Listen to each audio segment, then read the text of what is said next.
At T-Mobile, our critical mission is providing unparalleled 5G coverage for when connectivity is mission critical. Introducing T-Priority, America's best 5G network experience for first responders, even in times of congestion. More capacity, faster speeds, better coverage. T-Priority from T-Mobile, built for tomorrow's emergencies, ready today. Discover more at t-priority.com. For qualifying organizations on eligible rate plans, coverage not available in some areas and may be impacted by emergencies. This episode is brought to you by Prime Video. In the small town of Holland, Michigan, nothing is ever what it seems.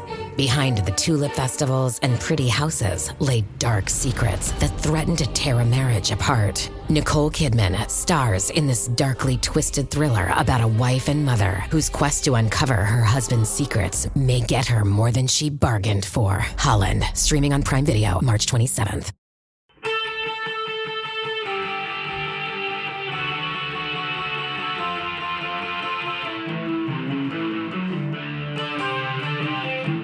This is the Daily Blast from the New Republic, produced and presented by the DSR Network. I'm your host, Greg Sargent.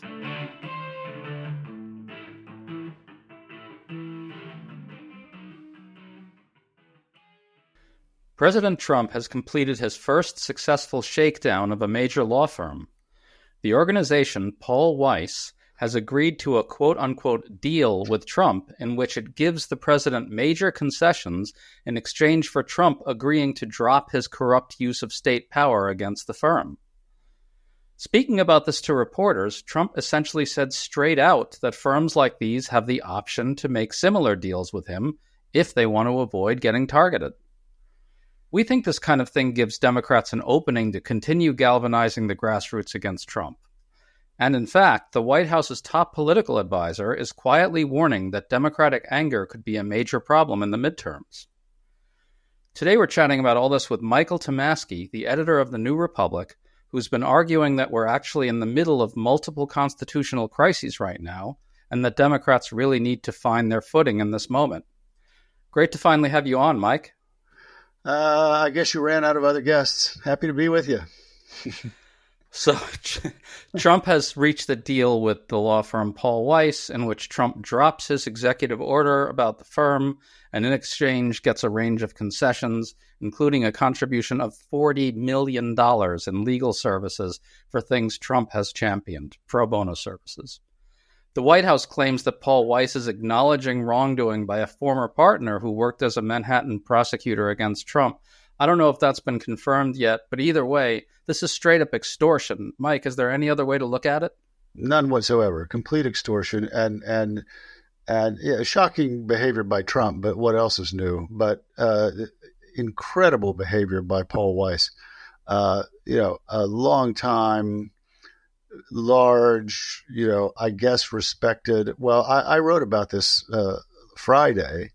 And I went to the Paul Weiss website just to see what they had to say about themselves. And it turns out that the American Lawyer magazine, a respected legal magazine, named them the law firm of the year in the United States in 2024.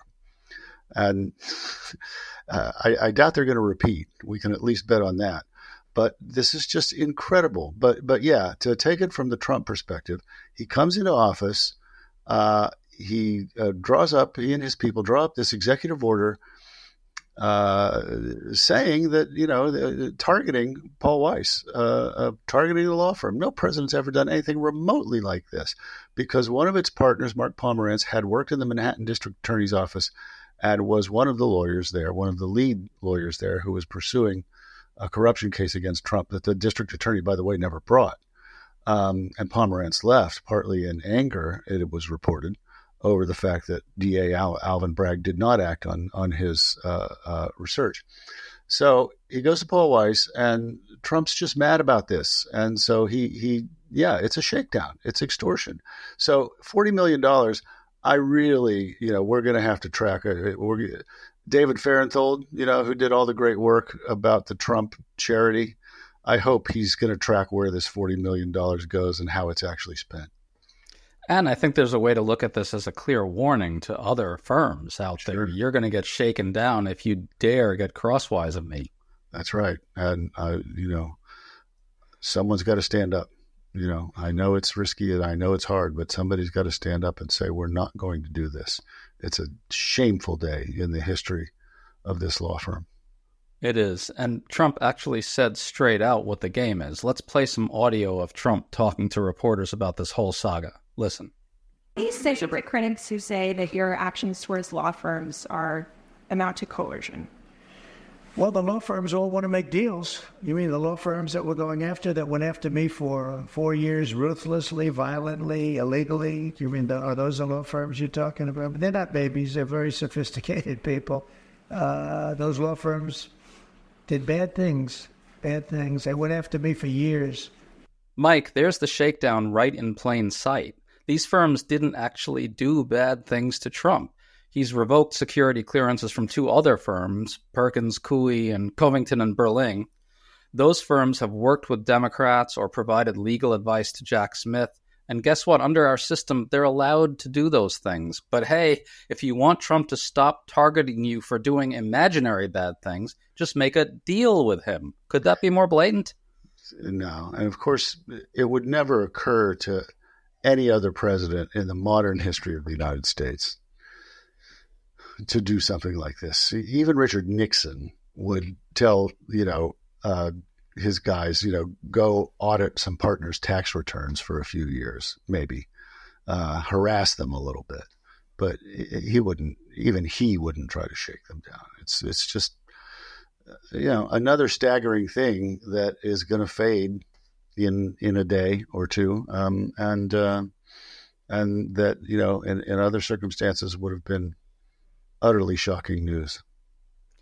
The thing about this is it's really hard to square out with the cover story that MAGA uses about a lot of this stuff, which is that Trump is taking on quote-unquote elites. In some cases, you can squint and see a grain of truth to that, maybe here and there, even though it's almost invariably for corrupt reasons that he's going after elites. But here he's going after these legal elites solely because of what they did to him. Yeah. That's the only reason. There's no pretense at any other reason. No pretense. Right, and here he is saying it straight out. I mean, I think that's part of it that we need to understand, that he's telling the world that you need to get in line with him, otherwise you'll get shaken down. That's why he says it straight out to reporters the way he did. Yeah, right.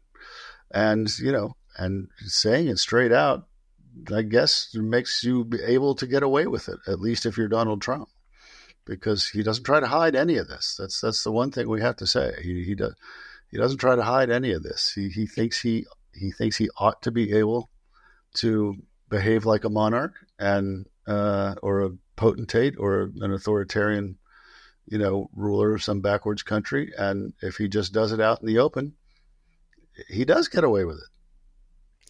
I want to play another repulsive claim from Trump that's just as blatant. Here, he's asked about his recent deportations, which have taken place with no due process for the targets. Listen to this. President, do you think you have the authority, the power to round up people, deport them, and then you're under no obligation to a court to show the evidence against them? Well, that's what the law says, and that's what our country needs, because we were, unfortunately, they allowed millions of people to come into our country, totally unvetted, totally unchecked. He claims, quote, that's what the law says, meaning the law says he can deport people while showing no evidence against them. Now, we should stress that his most prominent deportation efforts lately are using the 1798 Alien Enemies Act and another statute allowing the Secretary of State to remove alleged foreign policy threats. But in these cases, what's at issue is whether the laws can be applied the way he's applying them. He basically says straight out he's got free rein to apply them this way, that it's good not to have to show evidence. Your thoughts on that, Mike? Yeah, that's exactly what he says. And of course, he's going to interpret the law the way he wants to interpret the law in ways that are favorable to him. But once again, no other president has ever interpreted the laws this way. There is language in the Alien Enemies Act of 1798 that is a little bit ambiguous. I'll admit that. Okay, it refers to a president being able to take actions against non-citizens in the United States during, quote, any invasion or predatory incursion, close quote. So, Trump's claiming that we're being invaded, that this is certainly a predatory incursion. You can practically hear Caroline Leavitt standing up there and saying, we believe this is a predatory incursion. And,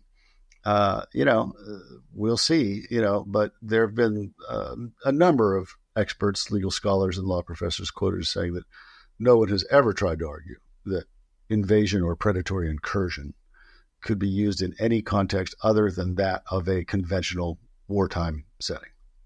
And as you say, it hasn't been used in any other setting. Right. And it's only been used a few times in our nation's history. I just was really struck by that quote from Trump because he says straight out that he doesn't want to give due process to the people he's removing. He says it straight out. Yeah. And now we're hearing, there was reporting in the Financial Times last Friday afternoon that was really interesting, that said that these Venezuelan nationals were asked to sign papers, extraditing themselves back home, essentially. So they thought they were going to Venezuela, according to the FT. And that's if that's true, that's another pretty remarkable wrinkle here. Reminds me a little bit of Ron DeSantis flying all his migrants up to Martha's Vineyard on false pretenses. I guess this is a hallmark of MAGA. Yeah, it is, and because they know that nobody's, well, I shouldn't say nobody. We care. A lot of people care. Millions of people care. But they know that public opinion is not going to turn violently against them in the case of gang members or alleged gang members. We don't even know they're gang members. We have to take their word for it, Trump's word for it on who these people are, and I sure don't do that. But they know that public opinion is probably not going to pummel them as long as it's people like this.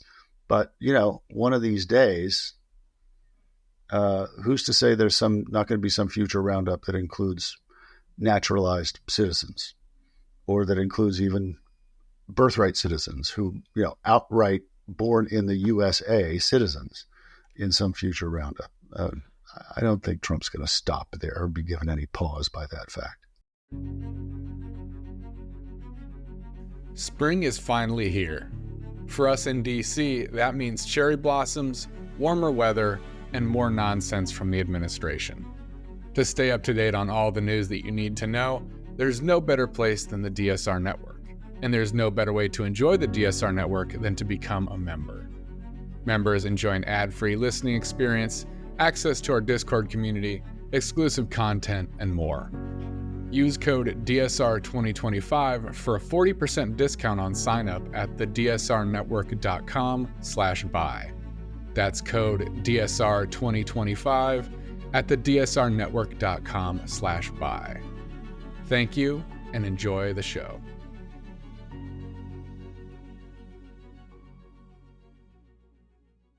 Well, in your piece, you get at this question of what happens if the Supreme Court, which will inevitably hear this, does side with Trump in the end. I think that there's a reasonable chance that the court actually won't in this case, that it will say it matters whether we're actually at war or not.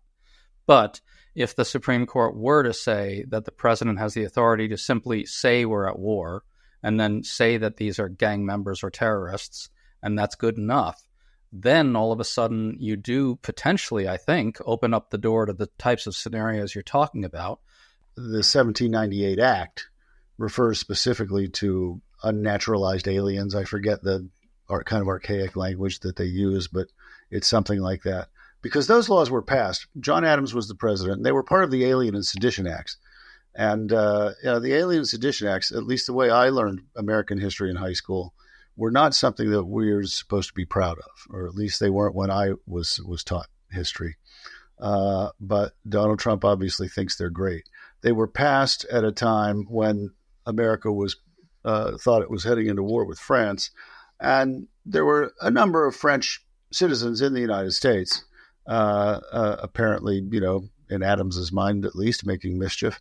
So, that's who the law was aimed at. So it's specifically aimed at unnaturalized aliens, but I could see Trump, blurring that line pretty quickly. I would think so. In your piece, you basically say that these deportations under the Alien Enemies Act and the surrounding things that Trump is trying to do are a straight-up attempt at dictatorship. Can you talk about that? Well, he believes, this has manifested itself in many other ways, but as the sound at the first clip that you played, he just doesn't believe there are any restraints on him. Just no restraints whatsoever. So it starts with people who aren't citizens. And as I said, I don't think the polls are going to turn violently against him if that's who he's going after. But, that's where it starts in the second month of his presidency. Who knows about the second year? Indeed. And I think, by the way, that we shouldn't necessarily write off the possibility that voters will care about this kind of thing. I want to read a quote from James Blair, the White House Deputy Chief of Staff for Political and Legislative Affairs. He says Democrats are, quote, running angry and riled up, and that this can be a challenge politically at the ballot box, meaning in the midterms. Mike, we keep hearing from certain Democratic consultants and data analysts, you know who I'm talking about, that Dems can't spend too much time defending our institutions because voters don't care about that sort of thing. But allowing that maybe the particular word institutions is maybe not politically potent, it seems clear that this kind of lawlessness, deportations without due process of people who have a soccer tattoo that can be relabeled a gang tattoo, as they did, that has got the Democratic base very angry and agitated. How should Dems try to harness that, do you think? Are swing voters, are low information swing voters going to get worked up about this sort of thing? Probably not. Probably not. So if you think that the only thing that Democrats have to do is persuade low information swing voters to turn against Trump and turn toward them, then yeah, it's a waste of time to defend institutions and talk about things like that. However, I would say, while that is, a very important thing that Democrats need to do, and probably on balance the most important thing, there are other important things. Showing your base that you have a pulse, showing your base that you hear them, and just standing up for history's sake, for certain principles and notions and ideals. There are a lot of Democrats. There are 215 in the House of Representatives and 47 in the Senate, whatever that adds up to. I'm bad at math. Surely, among all those 200 and whatever it is, 62, I guess, they can find some who want to try and reach low-income swing voters or low-information swing voters, and they can find others who want to talk to the base, and they can find others who want to take a stand for history's sake and make sure the Democratic Party is on the right side of history. They should be able to do all three of those things at the same time. It shouldn't be that hard. And, you can target things. You can target things so precisely these days. They can do, they can send one message in this direction and another message in this direction, and another message in this direction. I don't think it's complicated, but it looks complicated in their hands. It does. I also want to say, though, that there is some virtue in just making a lot of noise about Trump's lawlessness. Now, again, maybe you don't use the word institutions, but what has to be portrayed vividly to the country is that something's very profoundly wrong, that we're really off the rails. This is something the right does relentlessly. Democrats sort of think that they have to shape everything around what the median 53-year-old non-college white guy sitting at his kitchen table thinks. But, it's not all about issues necessarily. It's not all about just picking and choosing popular issues and unpopular issues. Again, that stuff's important, but making noise about lawlessness, chaos, disruption, that sort of thing, it signals to swing voters who don't pay attention that something's wrong, and it kind of breaks through the clutter to them a little bit. Don't you think? Yes, I agree completely. It breaks through and it signals that something's wrong. And even if those voters can't exactly wrap their heads around it, and even if they're not deeply passionate about it, it signals that something is amiss with what Trump is up to. And it's very important. I would say it's also important, I said for the sake of history, but there's yet a third reason why it's important, which is that if they don't talk about it, Trump's going to get away with it, and then he's going to get away with the next thing and the next thing and the next thing. And then it's going to be too late. Yeah, I was going to ask you about that. In fact, where do you see this all going? It seems to me that the internal logic of the situation leads inevitably to defying court orders, more deportations without a shred of due process, more people in foreign gulags. What do you think? It sure seems like this particular question may be headed for the Supreme Court. And by the way, let's not conclude this conversation without seriously tipping our hats to this judge, Boasberg.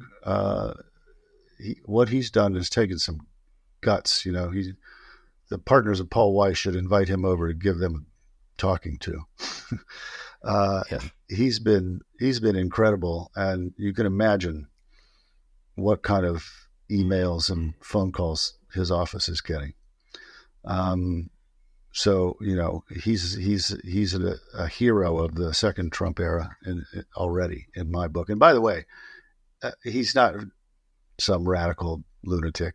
He was originally appointed to the bench by George W. Bush, then elevated to a higher court by Obama, put on the Federal Intelligence Surveillance Court by John Roberts, and then back on the federal bench. He ruled in Trump's favor in a case about disclosure of Trump's tax returns, in Trump's favor. So, I'm sure people who watch Fox only hear radical lunatic. He's nothing of the sort. So, he's been a hero. And so if this goes up to the Supreme Court, this particular case, and Trump defies, and they rule against Trump, as you suggested, let's say Trump defies the Supreme Court and just keeps doing this. Then where are we? And will that break through to the low information swing voter? Will they finally say, oh, this is a problem? I just want to highlight a point you made, which is that this judge actually ruled in Trump's favor. The lawyers at Paul Weiss should take that under advisement as well, right? Yeah, because right. It should be clear from what's happening with this judge. MAGA has turned him into public enemy number one. Trump has called for his impeachment. That judge has learned that there is nothing that appeases these people. Nothing. Right. And so if Paul Weiss or any other law firm that makes a quote unquote deal with Trump thinks that they are going to appease him with tens of millions of dollars of, I don't know, pro bono legal work to Trump's favorite whim of the moment, they're kidding themselves, aren't they? Yeah, of course they're kidding themselves. He may come back and ask for more, or, he's not going to have them to the White House Christmas party. That's for sure. And so Judge Boasberg is a lesson in how you can take a stand and take a position that history will reward. He's doing it in the face, I'm sure, of a lot of difficulty. But he's doing it without fear, and he's very much to be admired. Couldn't agree more. Mike Tomasky, we got to do this more often, man. Thanks for coming on. Sure, yeah, I'm happy to do it. Great way to spend an afternoon. You've been listening to The Daily Blast with me, your host, Greg Sargent. The Daily Blast is a New Republic podcast and is produced by Riley Fessler and the DSR Network.